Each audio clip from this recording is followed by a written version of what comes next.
Alors, je voudrais dire que suite à cette retraite, il y a des gens qui ont été invités et ils devaient venir pour exposer pour le compte du COJOJ, le comité d'organisation des Jeux Olympiques de la jeunesse. Ils avaient l'obligation de venir exposer au conseil municipal les tenants et les aboutissants liés aux préparatifs des Jeux Olympiques de la jeunesse Dakar 2026. Grande fut ma surprise et notre surprise de voir des gens invités par le maire de Dakar que je suis décider de ne pas rentrer dans la salle au prétexte qu'il y a une situation politique qui ne les regarde pas. Et je rappelle que ces gens m'ont toujours parlé bien avant cette situation avec beaucoup de respect, de déférence. Pour ne pas dire, ces gens à la limite me suppliaient de jouer le jeu. Et j'ai décidé de parler. Parce que pour ceux qui pensent que Barthélémy Diaz n'est plus le maire de Dakar et qu'ils pourront se permettre de faire ce qu'ils veulent, je le répète, ils se trompent lourdement. Ils se trompent lourdement. Je voudrais dire ici avec force, à l'endroit de cette personne qui s'est permise de prendre la parole pour à la limite vouloir me dénigrer. Cette personne, je voudrais lui dire, à lui et à sa brochette de copains et de coquins, que je serai l'absent le plus présent dans vos rêves et je serai l'absent le plus présent dans vos cauchemars. Ce que j'ai dit, je ne reviendrai pas dessus. J'ai dit que ne pas dire la vérité, c'est devenu aujourd'hui une pratique courante au Sénégal. Mais comme il y a des mots qui choquent, je ne souhaiterais pas utiliser certains mots pour l'instant. Mais si vous pensez une minute qu'on vous laissera le soin de vous promener dans cette ville avec 112 millions d'euros, à peu près 80 milliards de francs CFA, entre copains et coquins, faire ce que vous voulez, vous vous trompez lourdement. Nous ne l'accepterons pas. Je rappelle que le Comité national olympique sportif sénégalais, le CNOS, n'est pas signataire du contrat d'hôte de l'organisation des Jeux olympiques de la jeunesse Dakar 2026. Je souhaiterais dire que dans ce contrat d'hôte, il n'y a que 3 signataires. Il y a la mairie de Dakar, il y a l'État du Sénégal et il y a le Comité international olympique qui se trouve en Suisse. Et si quelqu'un veut apporter un démenti, comme on n'est pas en mesure de dire la vérité aux Sénégalais, qu'il apporte un démenti avec des preuves. Et arrêtez de prendre le peuple sénégalais, particulièrement le peuple de Dakar, pour une bande de canards sauvages que nous ne sommes pas. Parce que trop, c'est trop. Voici des gens qui ont 80 milliards, ils vous diront seulement que pour les billets d'avion et pour la nourriture liée à ces jeux, ils comptent dépenser une vingtaine de milliards. Je vous commencerai à parler parce qu'il faut que les Sénégalais ouvrent leurs yeux, ouvrent leurs oreilles et commencent à écouter. Parce que du moment où je suis interpellé, j'aurais bien aimé avoir une conversation avec cette personne qui m'a interpellé. Mais du moment où cette personne avoue ouvertement que le maire de Dakar n'a pas tous les éléments, il confirme ce que j'ai dit. Il confirme que j'ai dit que c'est la mairie de Dakar qui a candidaté pour que Dakar puisse accueillir les Jeux olympiques de la jeunesse Dakar 2026 et non le Comité national olympique sportif sénégalais, ni l'État du Sénégal. Je répète, c'est la ville de Dakar et c'est les villes qui candidatent. Et tous les spécialistes du monde sportif et tous les connaisseurs du monde olympique savent très bien que ce sont les villes qui candidatent et non les États. On n'a pas parlé de la France 2024, on a parlé de Paris 2024. Les prochains Jeux se tiendront normalement aux États-Unis. On ne parle pas de États-Unis 2000, je ne sais pas quoi. On parle de Los Angeles 2000, etc. Ce sont les villes et non les pays. J'ai déjà dit, et pour ceux qui veulent apporter un démenti, qu'en tant que maire de Dakar, je suis le président du comité d'organisation des Jeux olympiques de la jeunesse Dakar 2026. Et vous pouvez aller visiter les archives.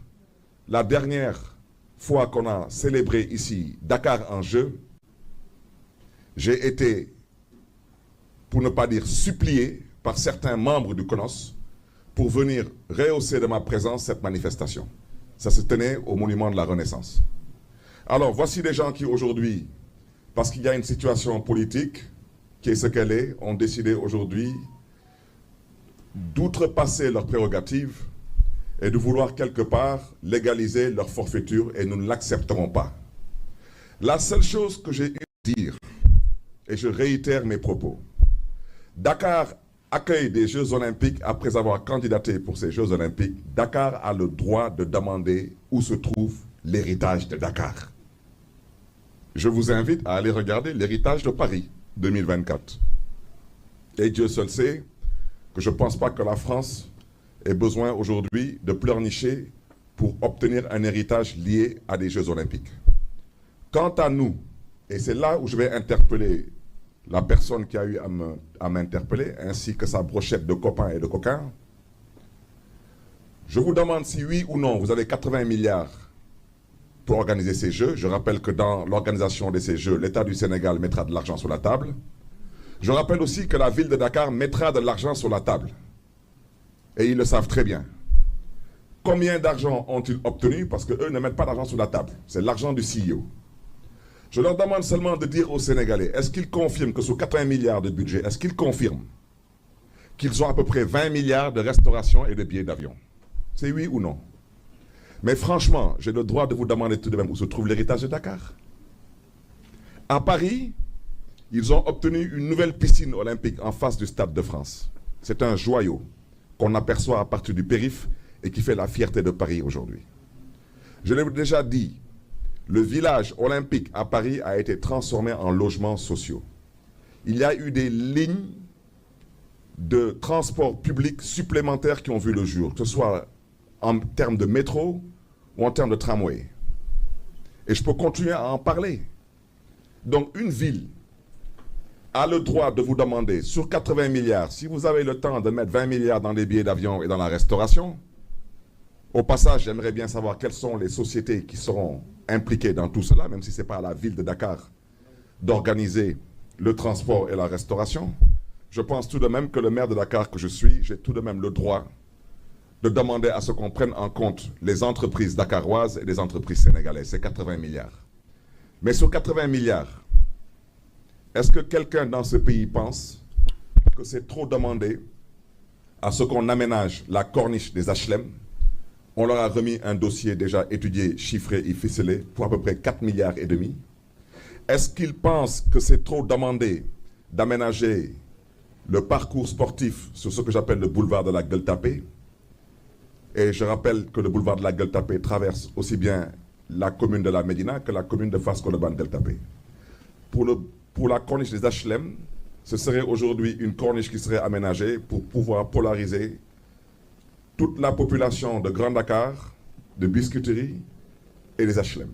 Et bien sûr de Anne Belair pour qu'ils puissent venir faire du sport.